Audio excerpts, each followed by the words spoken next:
Siapkah kamu menghadapi fitnah terbesar di akhir zaman? Dajjal, si pembohong besar, akan muncul dengan kekuatan dan sihir yang luar biasa, menaklukkan hati manusia dengan tipu daya dan janji-janji kosong. Dalam kisah yang menakjubkan ini, kamu akan menyaksikan kekuatan dahsyat Dajjal yang menaklukkan alam dan mengabulkan segala keinginannya. Pengikut Dajjal yang terlena oleh pesona harta dan janji surga palsu.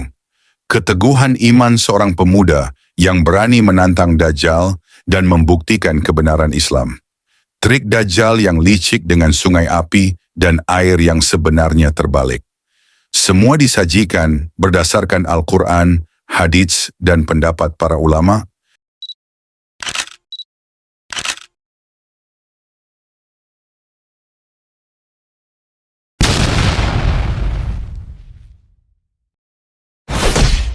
Assalamualaikum warahmatullahi wabarakatuh. Sahabat Amar Ma'ruf, gimana kabar kalian? Kemarin kita sudah bahas mengenai kemunculan Dajjal berdasarkan Al-Quran dan hadits. Kali ini kita lanjut sequel lanjutan. Dihimbau kepada semua sahabat Amar untuk menonton sampai akhir agar tidak gagal paham. Dan bagi yang baru menemukan video ini, bisa nonton dulu video sebelumnya tentang Dajjal ujian iman bagian 1 dan 2, biar lebih paham alurnya. Bila menurut Anda bahwa video ini bermanfaat, silakan subscribe, like, komen, dan share. Jazakumullah. Semakin hari Dajjal semakin dikagumi. Pengikutnya pun terus bertambah. Mereka mengira bahwa Dajjal benar-benar orang yang dapat dijadikan sebagai tempat bersandar dan orang yang memberi petunjuk pada jalan kebenaran. Karena kondisi zaman di saat itu, manusia sudah rusak moralnya. Ajaran agama tidak lagi diamalkan. Kemudian muncullah seorang lelaki yang tampak bijaksana dan memiliki mukjizat, lalu mengaku sebagai nabi. Mereka pun tertarik untuk menjadi pengikutnya. Dajjal memang termasuk orang yang mendapat istidraj, yaitu semua permintaannya dikabulkan oleh Allah. Maka tak heran jika ia mampu melakukan sesuatu yang aneh-aneh. Istidraj itu sebenarnya kemurahan Allah yang jauh dari rahmat, tetapi dekat pada siksanya secara berangsur-angsur.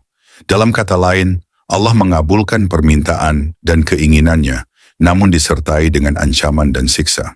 Oleh karena mendapatkan istidraj, maka setiap ucapan dan tindakan Dajjal selalu dikabulkan oleh Allah. Seperti yang telah dijelaskan, Dajjal mengatakan, "Wahai langit, datangkan awan."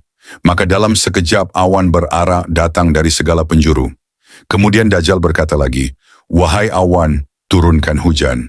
Allah mengabulkan ucapannya dan turunlah hujan. Dajjal berkata kepada bumi, "Wahai bumi, keluarkanlah seluruh simpananmu." Maka seketika itu juga bumi mengeluarkan emas, intan, perak dan mutiara yang tertimbun di dalamnya. Perhiasan dan barang-barang berharga itu selanjutnya mengikuti Dajjal kemana pergi. Dajjal kemudian melangkah pergi, diikuti oleh harta benda dan orang-orang kafir, munafik dan muslim yang lemah imannya. Di suatu tempat ia memamerkan kebolehannya kepada para pengikutnya. Terdapatlah sebuah pohon besar yang tampaknya sudah lama mati. Dahan dan rantingnya meranggas tak berdaun. Kulit batangnya terkelupas dan lapuk. Namun Dajjal berkata kepada pohon tersebut, "Wahai pohon, berapa lama engkau mati meranggas seperti ini?" Orang-orang merasa heran mengapa Dajjal berkata kepada pohon yang mati. Tentu saja pohon itu tidak bisa berbicara. Namun Dajjal tetap berbicara saja. Sepertinya ia berkata-kata dengan orang bisu. Seseorang bertanya, "Wahai Ustadz, mengapa engkau berbicara dengan pohon yang sudah meranggas?"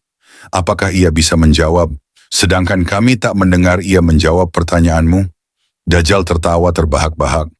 "Kalian memang tidak mendengar jawaban dari pohon ini, tapi aku bisa berbicara dan mendengar kata-katanya."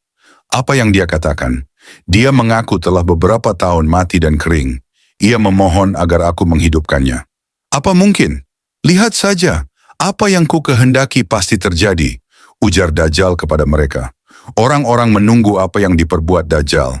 Tampaknya Dajjal tidak melakukan sesuatu yang berarti. Ia hanya berkata kepada pohon itu, "Wahai pohon, mulai detik ini hiduplah dengan daun yang rimbun dan buah yang lebat." Dengan sangat ajaib, seperti dalam film-film imajinasi, pohon yang meranggas itu perlahan-lahan mulai tumbuh daunnya. Warna coklat kulit batangnya berubah menjadi hijau tua. Semua mata yang menyaksikan menjadi terbelalak. Belum lenyap rasa heran mereka, pohon itu mengeluarkan bunga. Dalam waktu yang tidak lama, pohon tersebut mengeluarkan buah.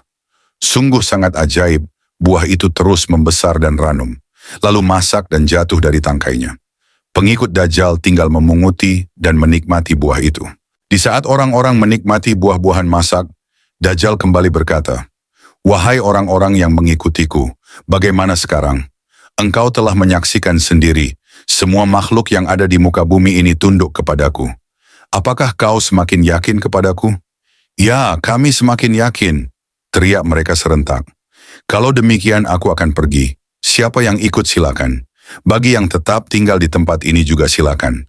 Asalkan kalian tetap menyatakan diri menjadi pengikutku," ujarnya. Dajjal pun melangkah pergi. Mereka mengikutinya. Lalu bertemu sebuah desa yang bernuansa Islami. Tempat itu sangat subur dan masyarakatnya tampak makmur dan damai. Mereka rajin beribadah kepada Allah Subhanahu wa Ta'ala. Mereka terbebas dari kemaksiatan. Dajjal lalu mencari seseorang yang dianggap tokoh di sana. Mula-mula pemuka masyarakat tersebut menerima dengan baik karena Dajjal menampakkan sifat yang bersahabat. Mereka terlibat dialog masalah agama. Dajjal menerangkan tentang kondisi umat Islam di akhir zaman, di mana umat Islam yang telah jauh dari zaman Nabi Muhammad banyak memutarbalikkan syariat Islam, yang halal jadi haram dan yang haram jadi halal. Mungkin engkau setuju jika aku berpendapat bahwa sekarang ini banyak ulama sesat yang berani menghalalkan yang haram dan mengharamkan yang halal, ujar Dajjal. Memang demikian kenyataannya. Kalau kita tidak berpegang pada Quran dan hadis, tentu binasa pula, ujar tokoh masyarakat di desa itu. Kau pun jika aku berpendapat bahwa setuju jika ajaran Islam sekarang telah jauh menyimpang. Benar. Dajjal tidak segera berkata-kata. Ia berhenti sejenak. Sesaat setelah itu ia berfatwa, "Karena kerisauan hatiku melihat kondisi umat Islam, itulah maka aku ingin meluruskan ajaran Islam." Itu bagus. Dengan berbagai dalil dan kepandaian berbicara, Dajjal menyatakan diri sebagai nabi. Betapa terkejutnya tokoh muslim itu mendengar pengakuan Dajjal. Bukankah nabi terakhir adalah Muhammad SAW? Setelah itu tidak ada nabi lagi? Benar katamu. Tapi karena keadaan umat sudah rusak akhlaknya, maka aku akan meluruskannya. Bahkan aku tidak hanya sebagai nabi, tetapi sebagai Tuhan. Orang itu semakin tidak mengerti apa maksud Dajjal. Kau harus beriman kepadaku, aku sebagai nabi sekaligus sebagai Tuhan. Semua orang yang ingin selamat pasti beriman. Lihatlah pengikutku demikian banyak. Belum lagi yang tertinggal di daerah-daerah lain di benua ini. Kalau engkau tetap mengingkari, maka engkau akan binasa. Namun jika engkau dan orang penduduk kampung ini beriman kepadaku, pasti selamat dan merasakan kenikmatan hidup. Bagaimana? Orang itu tidak segera menjawab. Tampaknya ia sedang bingung menghadapi pemuda yang berambut keriting tersebut. Sesaat setelah itu ia berkata, "Tidak, menurut keyakinanku bahwa Nabi Muhammad adalah nabiku, Allah adalah Tuhanku. Tiada Tuhan selain Dia. Apapun resikonya, aku tetap mempertahankan keimananku. Tak mungkin engkau, yang hanya manusia seperti diriku, mengaku menjadi nabi, bahkan mengaku sebagai Tuhan. Ini sangat keterlaluan." Orang itu kemudian berkata kepada penduduk di desanya agar tidak terkecoh dengan bualan pemuda asing tersebut. Penduduk muslim tersebut sama-sama memegangi akidahnya dan tak terpengaruh oleh Dajjal.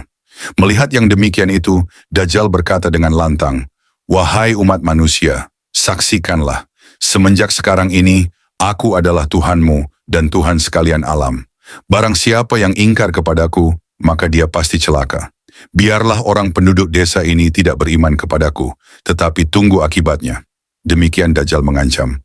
Setelah itu tubuh Dajjal semakin lama, semakin besar dan tinggi. Semua orang yang melihat terbelalak. Orang-orang muslim di kampung itu semakin yakin bahwa Dajjal bukanlah manusia biasa. Pasti ia seorang yang mempunyai ilmu sihir. Sampai-sampai tingginya melebihi pepohonan yang tumbuh di tempat itu. Dengan suara lantang Dajjal berkata, "Saksikan oleh kalian. Akulah Tuhan yang harus kau sembah." Selesai berkata begitu, Dajjal mengajak orang-orang yang telah menjadi pengikutnya meninggalkan kampung muslim tersebut. Di luar kampung ia berhenti sejenak. Dajjal memandanginya dan kemudian berkata, "Wahai kampung, jadilah engkau sebagai tempat yang buruk dan menyakitkan bagi penghunimu. Keringkanlah tumbuh-tumbuhan dan keringkan pula air di sumur, sungai, telaga, dan tempat manapun juga.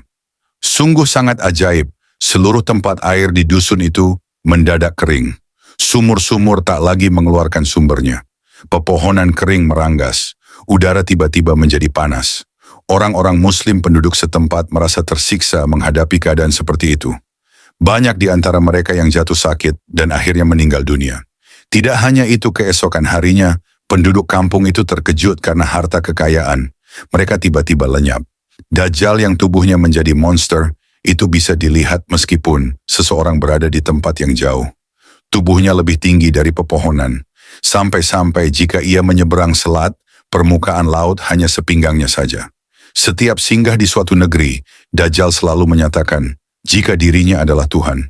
Apabila penduduk negeri itu tidak beriman kepadanya, maka mereka dibuat sengsara.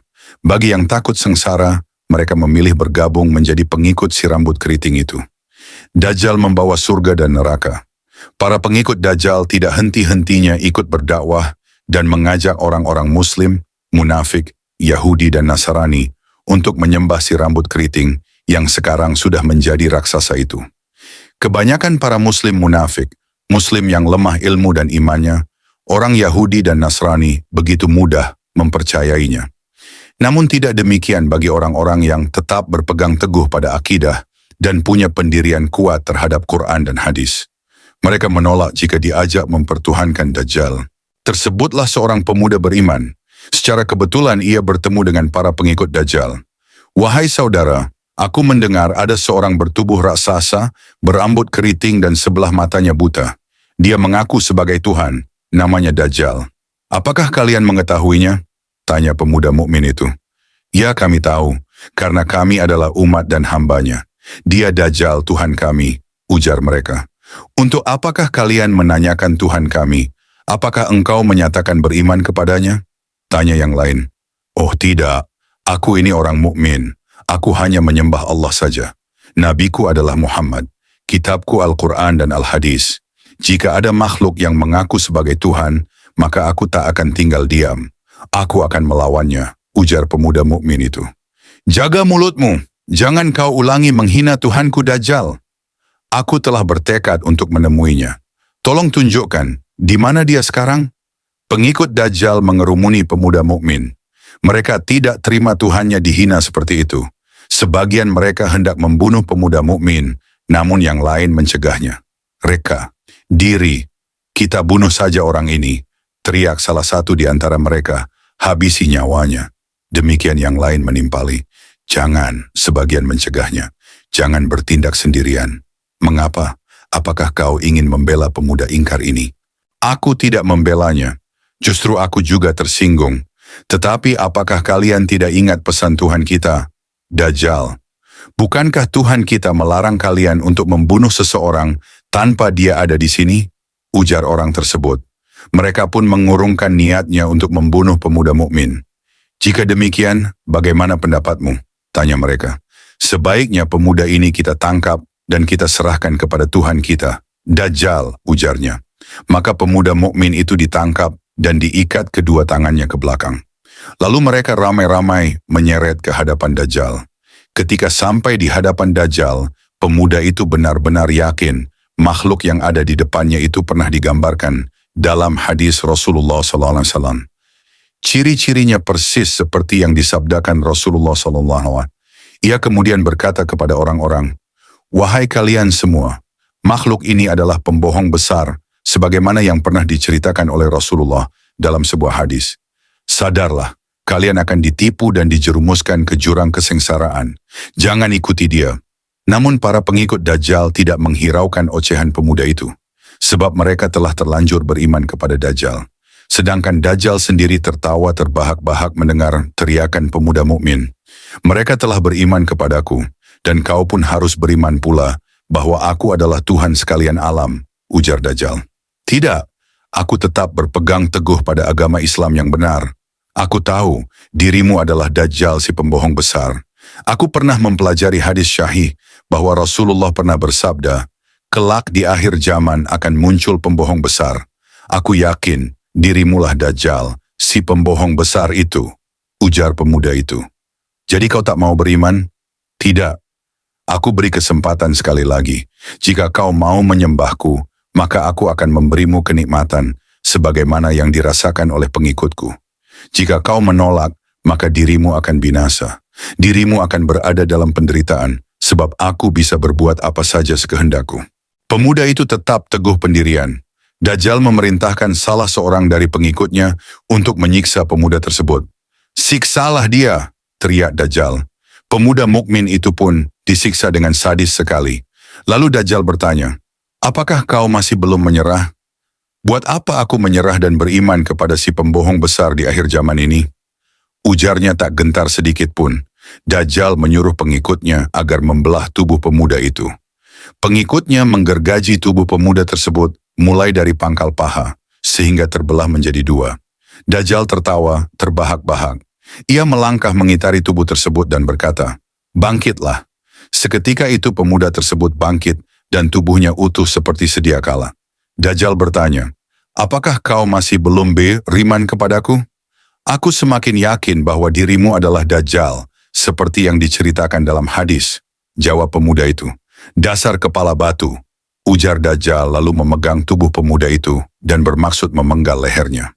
Namun dengan sangat ajaib, tiba-tiba seluruh permukaan kulit leher pemuda mukmin tersebut sepertinya tertutup baja, sehingga pedang Dajjal menjadi tumpul.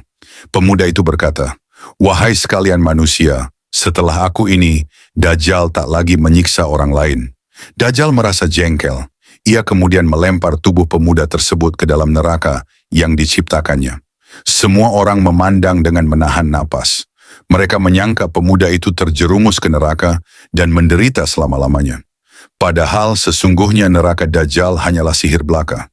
Sebenarnya pemuda itu pada hakikatnya terlemparkan ke surga Allah.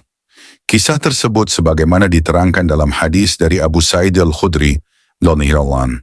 Demikian, an ila Sa'id al-Khudri, radhiyallahu anhu qala, qala Rasulullah sallam, yakhruju ad-Dajjal, fayatawajjahu qabilahu rajulun minal mu'minin, fatalqahu masalihu ad-Dajjal, فيقولون له أين تعمد؟ فيقول أعمد إلى هذا الذي خرج. قال فيقولون له أو ما تؤمن بربنا؟ فيقول ما بربنا خفاء. فيقولون اقتلوه. فقول بعضهم لبعض أليس قد نهاكم ربكم نتقتل الحدادونه؟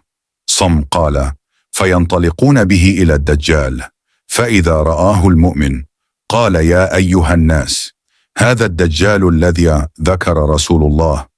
قال فيأمر الدجال به فيشحو، فيقول خذوه وسجوه، فيوسع ظهره وبطنه ضربا. قال فيقول أو ما تؤمن بي؟ قال فيقول أنت المسيح الكذاب. قال مر به فيوشر بالمنشار من مفرقه حتى يفرق بين رجليه. قال الله يمشي الدجال بين القطعتين ثم يقول له قم، فيستوي قائما. قال ثم يقول له أتأمن بي؟ فيقول ما ازددت فيك الأبصيرة. قال ثم يقول يا أيها الناس إنه لا يفعل بعده بأحد من الناس. قال فيأخذه الدجال فيذبحه، فيجعل ما بين رقبته إلى ترقوته خاسا، فلا يستطيع إليه سبيلا. قال فيأخذ بيديه ورجليه فيقذف به، فاحسب الناس إنما قذفه النار وإنما ألقي في الجنة. فقال رسول الله صم هذا أعظم الناس شهادة عند رب العالمين. Diriwayatkan dari Abu Sa'id al-Khudri radhiyallahu anhu, dia berkata, Rasulullah sallallahu alaihi wasallam pernah bersabda, kelak Dajjal akan muncul. Lalu seorang lelaki mukmin ingin mendatanginya, tetapi ia dihadang oleh pasukan pengikut Dajjal. Mereka bertanya kepada lelaki itu, hendak kemanakah kamu? Lelaki itu menjawab, aku akan mendatangi Dajjal yang telah muncul. Mereka bertanya lagi kepada lelaki itu, apakah kamu tidak mempercayai Tuhan kami? Lelaki itu menjawab, Tuhan kami, Allah, tidak kami ragukan. Kata mereka, bunuhlah orang ini. Lalu sesama mereka mengatakan, bukankah Tuhan kalian, Dajjal, melarang kalian membunuh seseorang tanpa ada dia sini? Kemudian mereka membawa laki-laki itu kepada Dajjal. Ketika lelaki itu melihat Dajjal, dia berkata, "Wahai sekalian manusia, ini adalah Dajjal yang pernah dituturkan oleh Rasulullah Sallallahu Alaihi Wasallam." Kemudian Dajjal memerintahkan anak buahnya untuk membelenggu lelaki itu. Setelah lelaki itu dibelenggu, Dajjal memberi perintah, "Siksa dan belahlah tubuhnya." Maka punggungnya dipisahkan dengan perutnya. Lalu Dajjal bertanya kepada lelaki yang disiksa itu, "Kamu masih juga tidak mempercayaiku?" Lelaki itu menjawab, "Kamu memang Dajjal, si pembohong besar." Lalu Dajjal menyuruh anak buahnya untuk menggergaji lelaki itu. Maka digergajilah laki-laki itu di antara kedua pangkal pahanya, hingga tubuhnya terbelah dua. Setelah itu Dajjal berjalan di antara dua belahan tubuh itu. Lalu Dajjal berkata, "Bangkitlah." Maka tubuh itu bangkit. Dajjal bertanya lagi, "Apakah kamu mempercayaiku?" Lelaki itu menjawab, "Aku hanya semakin yakin bahwa kamu Dajjal." Sabda Rasulullah SAW. Selanjutnya, kemudian lelaki mukmin itu mengatakan, "Wahai sekalian manusia, setelah aku ini, Dajjal tidak lagi menyiksa seseorang." Lalu laki-laki itu dipegang kemudian disembelih oleh Dajjal, tetapi tiba-tiba seluruh lehernya tertutup oleh tembaga, sehingga Dajjal tidak bisa menyembelihnya. Maka Dajjal memegang kedua tangan dan kaki laki-laki itu, kemudian Dajjal melemparkannya. Orang-orang mengira bahwa lelaki itu dilemparkan ke neraka, tetapi pada hakikatnya dia dilemparkan ke surga Allah. Rasulullah SAW bersabda, "Itulah orang yang paling agung kesaksiannya di sisi Allah Tuhan semesta alam." Hadis riwayat Muslim. Kemana-mana Dajjal membawa surga dan neraka. Surga dipegangnya di tangan kanan, dan neraka dipegangnya di tangan kiri. Orang yang melihat langsung takjub. Jika Dajjal mengajak mereka beriman kepadanya, mereka langsung percaya. Karena mereka, terutama orang Islam yang lemah ilmunya, mengira bahwa Dajjal adalah Tuhan karena memiliki surga dan neraka. Sudah jelas bagi kita sekarang, Tuhan telah turun ke bumi dan membawa surga maupun nerakanya. Jika dia hanya seorang makhluk, tak mungkin memiliki surga dan neraka. Aku sekarang beriman kepadanya. Demikian ujar mereka. Ya, aku pun demikian. Daripada aku berpegang pada ajaran Muhammad, tentu bertambah sengsara. Aku akan disiksa oleh Tuhan Dajjal. Namun jika mempertahankan Dajjal, aku akan menjadi pengikutnya dan hidup dalam kasih dan damai. Kata yang lain. Sesungguhnya mereka telah ditipu oleh Dajjal. Disebabkan keterbatasan ilmu dan iman, sehingga mereka lebih terpikat oleh harta benda yang ditawarkan oleh Dajjal.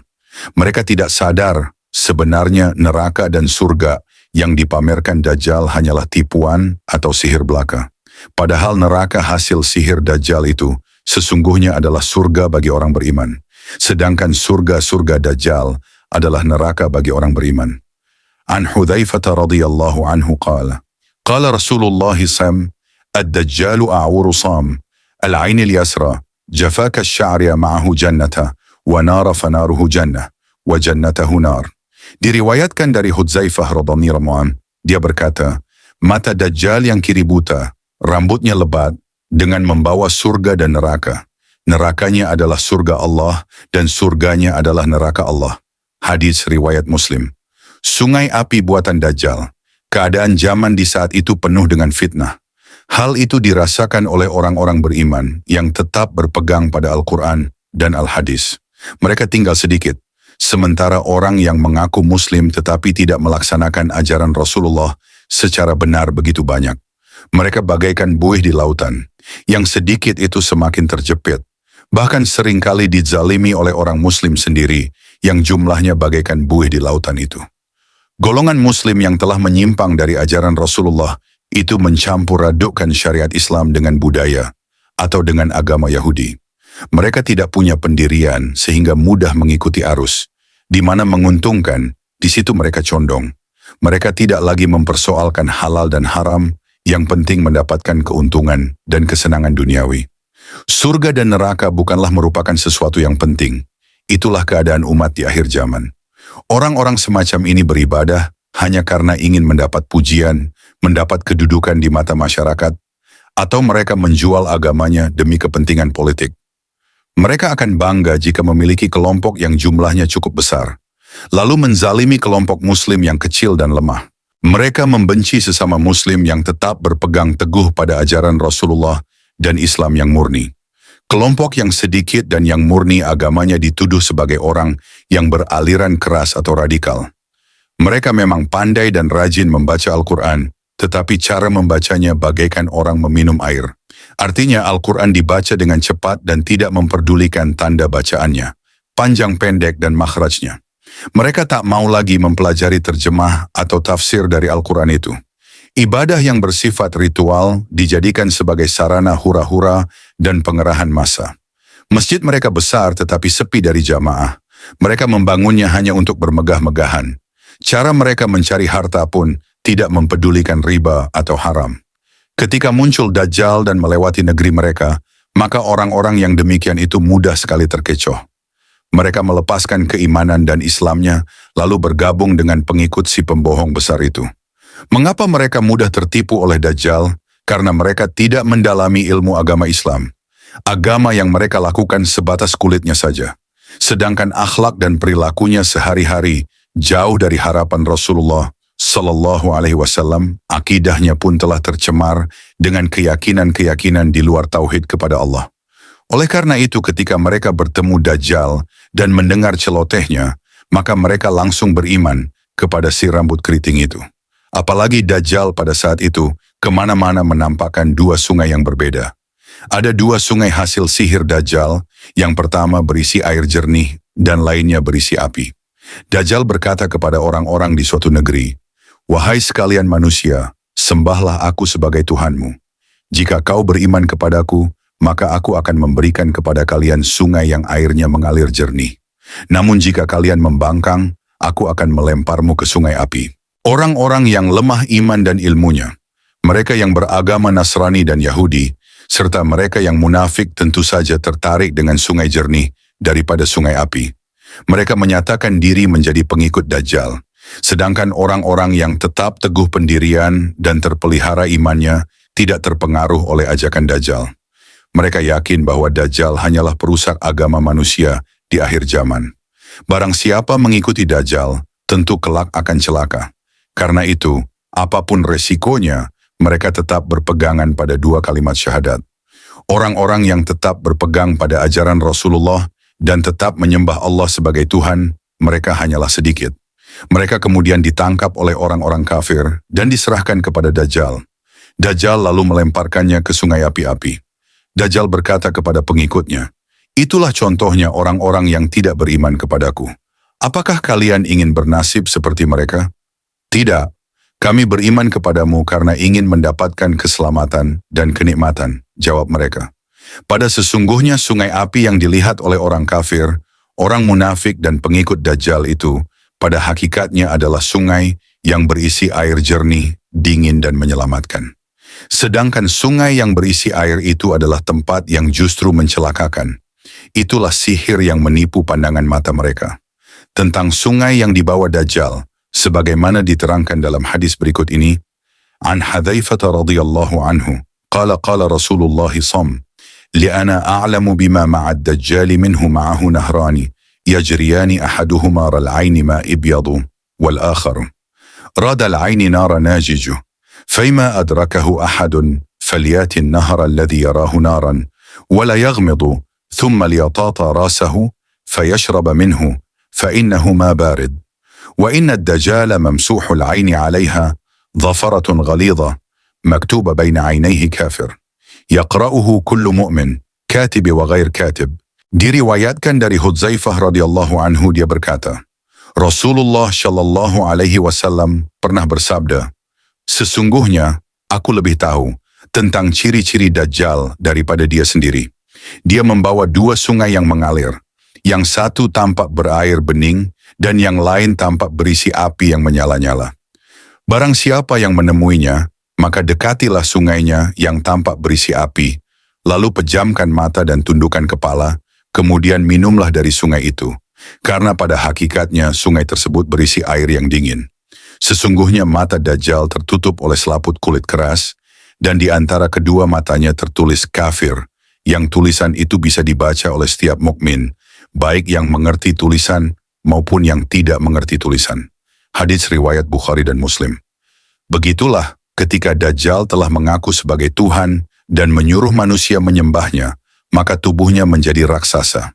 Sangat besar dan menakutkan bagi orang-orang yang tidak teguh keimanannya. Sungguh fitnah, cobaan yang menimpa orang mukmin di saat itu sangat luar biasa. Terima kasih yang sudah menonton sampai akhir. Semoga berkah untuk kita semua. Amin. Sampai ketemu lagi di pembahasan berikutnya.